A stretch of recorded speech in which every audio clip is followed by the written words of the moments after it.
Bienvenue sur Africa 24 dans cette nouvelle édition du QG News. Au sommaire de l'actualité. Reprise ce mardi aux assises d'Abidjan du procès de Simon Gbagbo, accusé notamment de crimes contre l'humanité. À la barre, un témoignage à charge délivré par un ancien milicien, pro-Gbagbo. La Tunisie, toujours confrontée à la menace et à l'insécurité. L'état d'urgence instauré en novembre 2015 est prolongé de 2 mois sur l'ensemble du territoire national. La prévention plus que jamais nécessaire, c'est ce qui ressort de la 21e conférence internationale sur le sida, ouverte depuis lundi à Durban. Prévention cruciale, notamment en Afrique du Sud, qui est l'un des pays les plus touchés au monde, avec environ 20% de la population affectée. Après plus de 2 semaines de suspension, le procès de Simon Gbagbo a repris ce mardi devant les assises d'Abidjan. L'ancienne première dame de Côte d'Ivoire est soupçonnée d'avoir eu un rôle central dans la crise post-électorale de 2010-2011. Ce mardi, la dame de fer, comme la surnomment certains, était face à un témoignage à charge. Corinne Kamdem. Reprise du procès de Simon Gbagbo en Côte d'Ivoire. 15 jours après son interruption, en raison de son état de santé, l'ex-première dame de la Côte d'Ivoire était présente à la cour d'assises d'Abidjan ce mardi 19 juillet 2016. Poursuivi pour crimes de guerre et crimes contre l'humanité, son procès a donc pu reprendre là où il avait été suspendu, avec l'audition d'Harold Metsch, un milicien pro-Gbagbo. Il y a 15 jours, ce dernier accusait Simon Gbagbo d'être impliqué dans la répression qui a eu lieu durant la crise post-électorale de 2010 à 2011. Elle aurait financé le groupement des Patriotes pour la paix, la milice chargée de cette répression. Cependant, lors de cette deuxième comparution, le témoin aurait émis des propos contradictoires à ceux de sa première comparution le 22 juin dernier. Monsieur Metsch a systématiquement des déclarations contradictoires. Lors de sa première comparution devant la cour d'assises en qualité de témoin, il avait indiqué qu'effectivement il était financé par la première dame Simone Gbagbo. Ensuite, lors du contre-interrogatoire, quant à la question qui était de savoir si il avait rencontré déjà Madame Simone Gbagbo, il nous a répondu que non. À la question de savoir si Madame Simone Gbagbo lui avait remis de l'argent à lui personnellement ou à ses proches, il a répondu que non. Donc dès lors, vous voyez bien qu'il y a une contradiction entre le fait d'accuser Madame Simone Gbagbo de financer son groupement et le fait de dire qu'il n'a jamais rencontré Simone Gbagbo, que Simone Gbagbo ne lui a jamais remis des fonds. Pour la défense de Madame Gbagbo, M. Metsch ne serait pas un témoin fiable. On ne pourrait s'appuyer sur son témoignage pour mener ce procès de manière objective. Ce qui est certain, c'est que le rapport d'expertise fait état en ce qui le concerne d'une personnalité pathologique hystérique et de quelqu'un qui a une proportion à se mettre en scène et à exagérer les faits. Et qui est prêt à jouer les acteurs dans le but d'attirer l'attention. C'est pas moi qui le dis, c'est le psychiatre qui l'a examiné qui le dit. Pour l'heure, le juge a ordonné la poursuite de l'audience, malgré les objections des avocats de l'ancienne première dame qui ont soutenu l'idée que le témoin Harold Metsch soit soumis à une nouvelle analyse psychiatrique.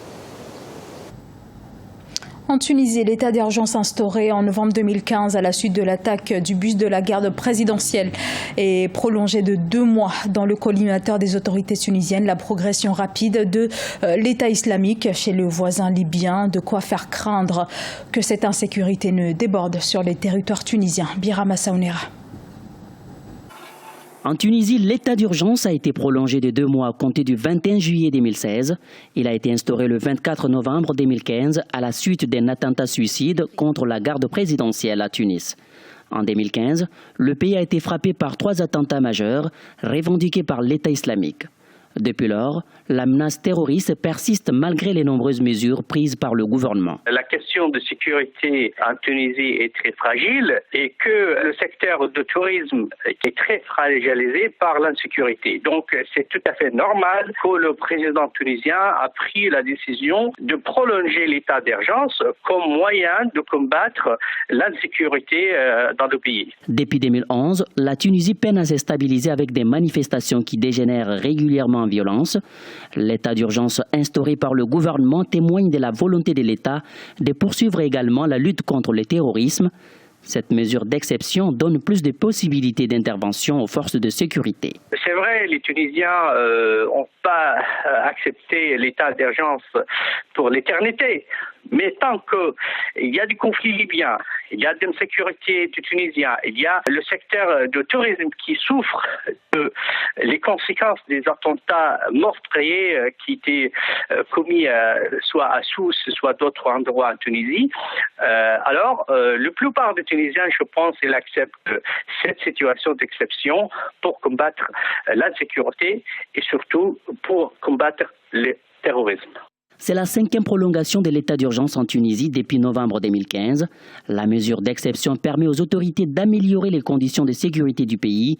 Cependant, malgré l'état d'urgence, la ville tunisienne de Ben Guerdane, située près de la frontière libyenne, a été la cible d'une violente attaque djihadiste le 7 mars 2016, faisant plus d'une 50aine de morts. Le pasteur Evan Mawarir avait été inculpé il y a quelques jours pour tentative de renversement du gouvernement. Le leader de la contestation contre le chef de l'État, Robert Mugabe, continue d'appeler à la mobilisation contre le régime. Et de son côté, le chef de l'État n'en démord pas. Il accuse le chef de file de la Fronde citoyenne d'incitation à la violence. Marcel Farba Maroun. Au rythme où on en est, le calme tardera à revenir à Harare et ses alentours. En effet, des vagues de protestations ont éclaté au Zimbabwe et le pasteur Evan Mawarir, accusé d'en être responsable, a été arrêté avant d'être finalement relâché. Mais ce n'est pas pour autant qu'il a sombré dans le mutisme. Il a appelé les Zimbabwéens à poursuivre la grève générale pour dénoncer les pratiques du régime de Robert Mugabe. Le président zimbabwéen n'a pas manqué d'accuser Mawarir comme incitateur à la violence à l'occasion d'une cérémonie de funérailles d'un responsable gouvernemental à Harare, la capitale. Mawarir et ceux qui croient en ce mode de vie dans notre pays ne font pas partie de nous. Notre pays est un état de droit et nous ne tolérerons pas ces débordements. Premier ministre 7 années durant, Robert Mugabe, qui a grandement contribué à la lutte pour l'obtention de l'indépendance du Zimbabwe, devient président de la République en 1987. Depuis lors, il a été réélu à plusieurs reprises, dont l'élection de 2013, la dernière en date. Entre-temps, plusieurs manifestations ayant laissé place à des scènes de violence ont eu lieu. Les plus récentes, organisées par Evan Mawarir, dénoncent la crise économique sans précédent que traverse le pays depuis le début des années 2000. Une crise aggravée cette année par une sécheresse. Le président Robert Mugabe dit ne pas faire la même lecture de la situation. You can't urge people to adopt violence. Vous ne pouvez pas appeler les gens à recourir à la violence, à des manifestations violentes et à en faire un mode de vie. Non. Nous dirons non. À jamais non. No. We will say no. Encore inconnu au Zimbabwe il y a quelques mois, le pasteur Evan Mawarir a créé un tout nouveau mouvement citoyen de contestation dénommé l'ISFLAG. Ne s'étant toutefois jamais pris directement au président Mugabe, il a affirmé la nécessité de trouver des moyens pacifiques pour résoudre la situation. Dans l'actualité également, la LRA, l'armée de résistance du Seigneur, aurait enlevé 344 personnes, dont plusieurs enfants en Centrafrique depuis le début de l'année. Bilan lourd publié par LRA Crisis Tracker. Pour rappel, la LRA a été créée en Ouganda à la fin des années 80. Ses activités ont été par la suite étendues vers la Centrafrique et la République démocratique du Congo. Son dirigeant Joseph Kony est recherché par la Cour pénale internationale. Une résurgence de l'épidémie du VIH-Sida est redoutée en Afrique du Sud notamment. Le pays concentre le plus grand nombre au monde de malades touchés par le VIH et en dépit des progrès réalisés ces dernières années, le VIH reste la première cause de mortalité chez les jeunes. Oumou Kalsoumba. Avec une population estimée à plus de 52,3 millions d'habitants, l'Afrique du Sud enregistre environ 6,3 millions de personnes porteuses du VIH-Sida. Selon les chiffres de 2015, la prévalence chez les jeunes filles âgées de 15 à 24 ans est de 13,9%. Une situation qui a poussé les représentants municipaux de la commune de KwaZulu-Natal à lancer une vaste campagne de dépistage chez les jeunes filles. Pour les encourager à faire davantage le test du sida, les autorités octroient des bourses d'études aux jeunes filles sud-africaines. Nous avons lancé ce programme dans le but de lutter contre la propagation du VIH-Sida, notamment chez les jeunes filles scolarisées, et de lutter contre les grossesses précoces. Pour les encourager, nous leur offrons des bourses d'études. En contrepartie, elles se font dépister. L'octroi des bourses aux jeunes filles de la localité de KwaZulu-Natal a suscité la polémique chez certaines organisations de défense des droits de l'homme sud-africaines et des commissions pour l'égalité des sexes. Notil Mouchounou est étudiante, la vingtaine révolue, et les bénéficiaires de cette bourse d'études. Elle révèle que c'est grâce à ce programme qu'elle a pu terminer ses études secondaires et s'inscrire à l'université. Personne ne nous a forcé à faire le dépistage du sida afin que nous puissions obtenir ces bourses d'études. Je trouve que c'est un moyen efficace de lutter contre toutes sortes de maladies sexuellement transmissibles. C'est grâce à ce projet initié par notre mère que j'ai pu faire des études poussées et cela a changé ma vie. En dépit des progrès notables dans la lutte contre le sida, on note encore un pourcentage élevé des filles séropositives en Afrique du Sud. Au moins 28% des filles scolarisées dans le pays sont porteuses du virus.